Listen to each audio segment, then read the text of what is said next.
We have coming up in this segment, we have Clare Lopez joining us online. Claire's been on the show quite a few times. We're going to talk about the situation in Iran. You obviously, most of America has been following this news that Iran, the country of Iran, shot down an American drone, unmanned drone, and we have much increased tensions now with Iran over this. This happened, I think it was June 20th. June 20th. And so we've had a variety of things happen since then.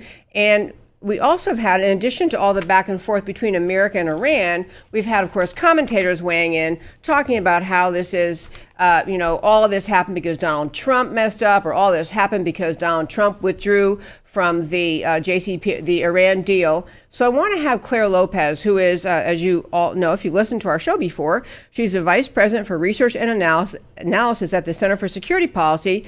But she's also a nationally recognized expert on national security, especially as it relates to Iran.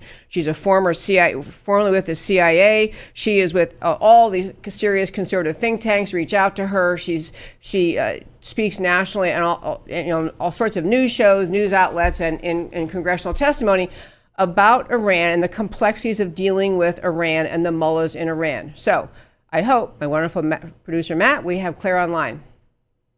And there she is. Hi. Yes, hello. Yes, hi, Debbie. Very glad to be with you. Thanks for having me. Hi, Claire. Love having you every time. Thank you so much for joining me. I know you're just, I'm sure you're very busy these days with all the news in this country dealing with Iran. But let me, go ahead.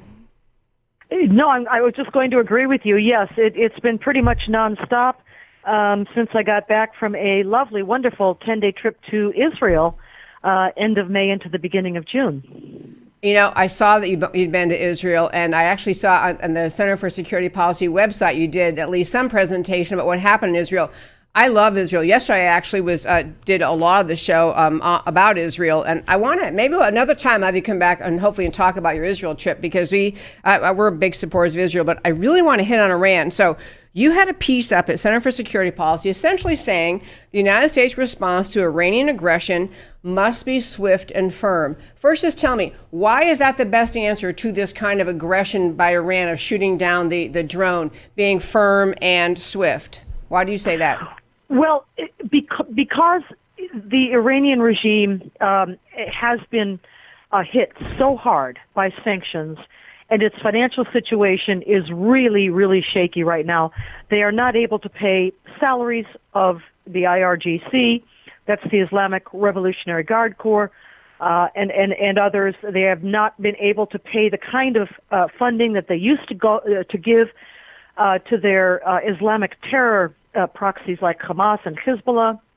And then, of course, with this week's new sanctions by President Donald Trump, specifically against the supreme leader, the Ayatollah Ali Khamenei, he is now not able to access the billions and billions and billions of funds that he has stolen from the Iranian people and stashed away in banks all over the world, anywhere from Switzerland to the Cayman Islands to who knows where.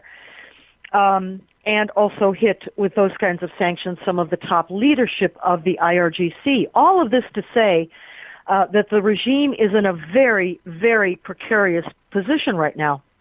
And not only that, but its own people. The Iranian people are in the streets, have been for well over a year, demonstrating, protesting, going on labor strikes. And by the way, things that I'm hearing very recently, there are people in Iran who are they are murdering mullahs. They are going and finding imams and mullahs, and they're murdering them. This is going on. So all of this, by way of the backdrop, to say that because the regime feels itself in such a precarious, fragile position, it is lashing out. And the lashing out began first with attacking oil shipping in the Persian Gulf and at the very critical Strait of Hormuz, entry to the Persian Gulf, damaging several vessels belonging to Norway, to Japan, to the Saudis, I think also to the Emiratis. And it ramped up, and it ramped up, and it ramped up. And finally, they took a pot shot at one of our drones maybe a couple of weeks ago and missed, but we know they shot at it. And then, of course, the actual targeting and shoot down of an American drone in international waters near the Strait of Hormuz. So the activity, the lashing out, the frustration, the desperation of this Tehran regime right now is ratcheting up. And with each new ratchet, if you will, upward, the threat to not just American but to other allied forces in the region, international shipping, freedom of navigation of the seas in the region becomes more and more threatened. And it is not going to stop. The Iranian regime is not going to stop until it is stopped. The desperation that they're feeling is very obvious, but their response to that financial pressure that the Trump administration's been placing on them has been to lash out kinetically. And I think we also need to be paying attention to its terror proxies, as I mentioned before, like Hamas, like Hezbollah, and of course the Houthis in Yemen, who have already attacked the Saudi pipeline pumping stations inside Saudi Arabia. So, long way of saying that unless and until we take steps that are very visible, yes, the cyber attacks were important and necessary and a very good step, and the Iranians know exactly who it was that hit them with those cyber attacks. All good. But unless there is a visible response to attacks like the one that took down our drone, the attacks will continue. They may anyway. They may anyway. I'm going to go back, and Claire, you've been on this show so many times, and I'm so grateful for that because you really have just a fount of knowledge about Iranian history, about Islamic ideology, about the behavior of the mullahs. I want to back up to just 10 steps back. All of the effort in this discussion, we began with the whole idea of having the Iranian deal and trying to prevent the Iranians from acquiring nuclear weapons and developing their materials with the goal of eventually having nuclear weapons. I wanted to just have you as your knowledge of the arena, of the history, of the Islamic ideology. The reason that America right now is so concerned about what Iran would do if they did have access to this money, if they did develop nuclear weapons, is because the regime itself is a very intentional, embraced and supportive of conquest Islam, is an aggressor in terms of wanting to push Islamic ideology. I just want to have you give a little bit of the Islam is a terror exporting country, and that matters. It's why it matters so much whether we enable them or stop them. Right, and this is something that I think we in the West find difficult to understand. Yes. I think perhaps even our leadership, our national security leadership, and even the White House and National Security Council have a tough time grasping what I'm going to tell you, and that is that the regime in Tehran, yes, they're corrupt to the core. Yes, they have stolen billions of dollars. Yes, they like to hang on to power and expand that power. All that, yes, yes, yes. But at the bottom of it, at the core of it, that leadership, now not all the people, and certainly not even all the rank and file of the regime itself, be they officials or military or anything else. But they do not all follow this and believe this, but the leadership does. And what I'm talking about is look at the Iranian constitution. It's in English. It's online. And what it says is that this Iranian regime, which came to power in 1979 with the Ayatollah Khomeini in a jihad revolution, exists, and it says this in the Constitution, it exists in order to fight jihad, to establish a global Islamic state under rule of Islamic law. That's their Constitution. And it says also in the Constitution that the IRGC, the Pasdaran, is constituted as an ideological army whose duty is not just to protect the borders of Iran, but to spread the ideology of jihad, Islam, and Sharia around the entire world. That is what their constitution says. And by the way, they follow their constitution. So this gets at what you're asking there, Debbie, which is absolutely, they are true believers. They are faithful, well, somewhat faithful, devout, practicing Muslims. at least insofar as jihad goes, they are faithful, devout, and practicing. I can't swear to all the rest of it as to their behavior, which, as I've said before, is thoroughly corrupt. The people are fed up with it, and they know about it, and they're disgusted by it all. But when we're talking about jihad, they're true believers. And this is what we have to understand is coming against us. And it's not the kind of a mentality that can be reasoned with in a logical Western way of discussion. As, for example, if you would just change your behavior and become a normal functioning state, then we, the West, we, the United States, will help you to develop your economy, bring it back up again, et cetera. Those arguments don't carry weight when you're talking about true believers in Shiite eschatology, the return of the 12th Imam, the Mahdi, the end of times, day of judgment, and all of that, which most Americans, their eyes would glaze over. But this is what they believe in, and that's why we have to take seriously this regime, which is not just guided by pure, practical, pragmatic, geostrategic considerations that we might consider when we formulate our national security policy. It's a lot more than that. That is exactly what I want to get to, because I do hear people, person on the street, and also just people who don't really like the idea of America getting close to war. This is sounding warlike, and can't we back off? Can't we reason with the Iranians? Can't we find some common ground? And I do believe that many Americans, they are tired of having troops in the Middle East, and they're tired of the potential of war, and they don't want to see another potentially hostile situation continue to develop. And so I think, well, maybe if President Trump or America or the West generally would reason with Iran, would talk with them, that somehow we can get past this. But what you're saying, which is exactly what I hoped you'd hit on, because I've heard you describe it before, is you have to understand who and what Iran is so that it becomes obvious there is no negotiation to get them around to a reasoned position. And some so great. Well, go ahead. I can hear you want to say something else. Well, what I was going to say is that we're being offered by the media and also by the Iranian intelligence operations, false propaganda, information operations, NIAC, National Iranian American Council, National Iranian American Council, NIAC, and all the propaganda arm of the Iranian Intelligence Service, the MOIS, or Ministry of Intelligence and Security, offering this totally false choice between either we can lay off, back off, just play nice, or we have to go to all-out war, and it's going to be full-on war, or World War III or IV, whatever we're at this point. And that's a false choice. It is not at all.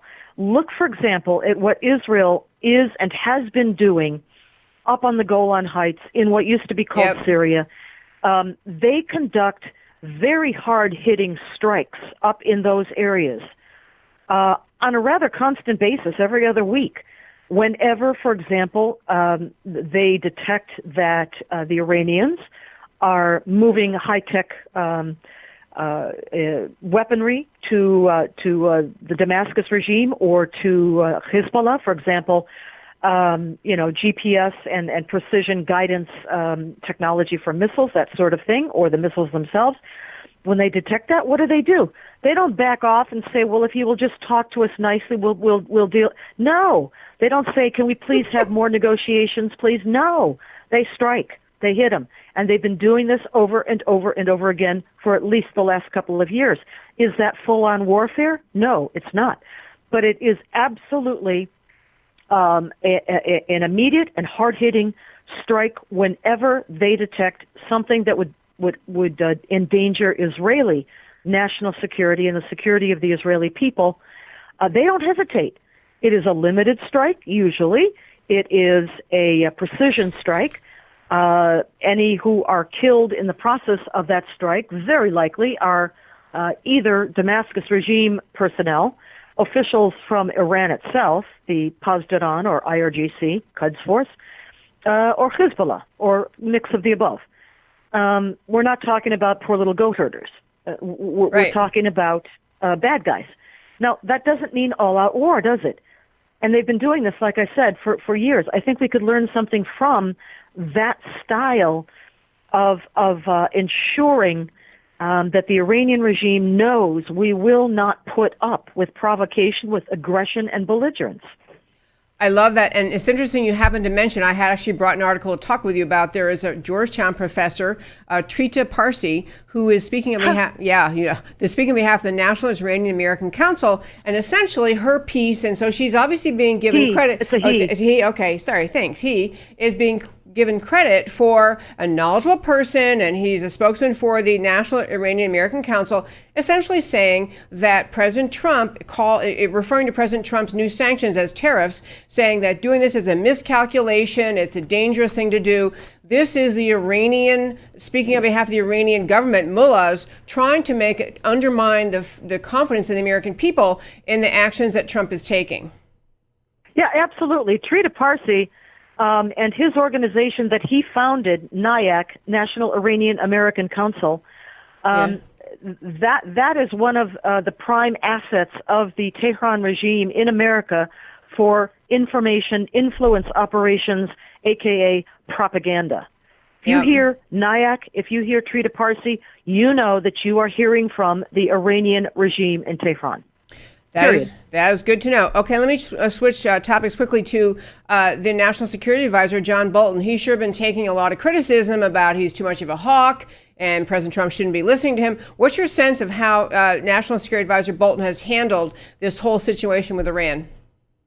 Ambassador John Bolton was one of the most valuable personnel appointments that this President Trump has made to date to be his national security advisor at the National Security Council. Ambassador Bolton knows Iran very well. He knows Iranians. He has championed the Iranian people for literally decades. And here's another point I would make, and it's good you bring up Ambassador Bolton because I agree with him completely. What has to happen next in Iran is up to the Iranian people. But we have to support them, back them, and let them know that we stand with them.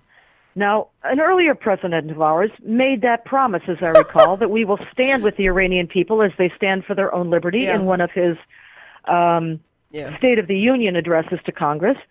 But then we never did we? We never did. But this is what we have to make good on now. The people in Iran are at the point, especially the young people, where they are just absolutely fed up with this regime. As I've said, they're in the streets, they're demonstrating. They want nothing more than to be rid of this regime and to have a regime that is actually representative of them and their dreams and their hopes for their families and future.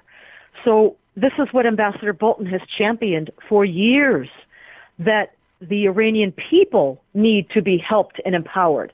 Not the Iranian regime, as has been done in certain administrations past, American, but the people. And I think that is where we're going. All of the sanctions and the financial measures that have so debilitated this regime and brought it to the brink of insolubility is preparation of the environment, as they may say in the military. What comes after this has to be regime change. But it's not for us to do. We're Americans. This isn't our country. It's the Iranian people that need to do this, and they want to do it. They just need some help and support from the outside. Some of that support might be open, diplomatic, public, and some of that support probably needs to be not so public. But in any case, we should be standing with them now more than ever, because the regime is at its weakest right now. It is fragile. It is debilitated. They cannot move money. They cannot pay their people. Now is the time to help the Iranian people to achieve their own liberty. So, Claire, you would agree that President Trump increasing sanctions and particularly targeting these individuals in the Iranian government and freezing their assets, this is one means of helping the Iranian people eventually overthrow their own government. Is that right? Yes, absolutely. Yeah. Okay. Absolutely. Yes, it's been a terrible hardship on the Iranian people themselves as their currency has lost value and they are hard pressed. I mean, to even feed their families. I know that. I understand that.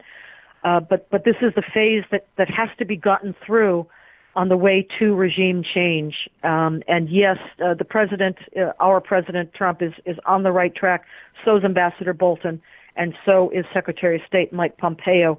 Keep the pressure on. Don't let it up. If they don't have the money to pay their people, their own thugs that have kept them in power are going to start drifting away, because guess what?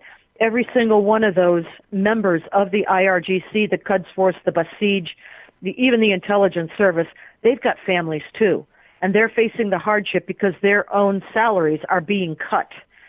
The thing is that we need to reach out somehow to those members of the military and so forth, and let them know that we will stand with them when they stand against their own regime. One last thing, and I know we're pushing up against the edge of time that I committed to, but Representative Ilhan Omar, the Democrat member of Congress from Minnesota, has been she's Muslim, she's very forcefully critical of President Trump and many things. She's been critical on this particular thing. She essentially said that the Iranians shot down the drone because President Trump withdrew from the Iranian deal. And she's really blaming the Trump administration, their aggression, for having provoked this conduct by the Iranian government. And she's essentially, it seems like, supporting the Iranian government. She's sympathizing with them. So are her comments publicly helping or hurting anything? I hope that most people who hear those comments understand whose side she's on. It's not the side of America. It's not the side of this President Trump and our administration. She openly associates with the Muslim Brotherhood all across the United States. She attends and speaks at events sponsored by CARE, Council on American Islamic Relations, a Muslim Brotherhood front group, which in fact is Hamas in America doing business as CARE. It's very clear whose side she is on, besides which all of the reporting that has recently come out about her own murky, troubled personal situations, which you can all read in the media yourselves, really ought to give anyone pause before they listen to a thing that comes out of her mouth. Clare Lopez, it is just a treat every time you're on my show. Thank you so much for joining me. This is Clare Lopez with Center for Security Policy. You can find her writing and videos that she has done, interviews she's done, at securefreedom.org. Clare, thank you so much for joining me. Thank you, Debbie. Glad to be with you always. Love that. I tell you, folks, every time she's on the show, I'm thinking, I got to go back and play this later and like memorize everything she tells us. She's just so well informed.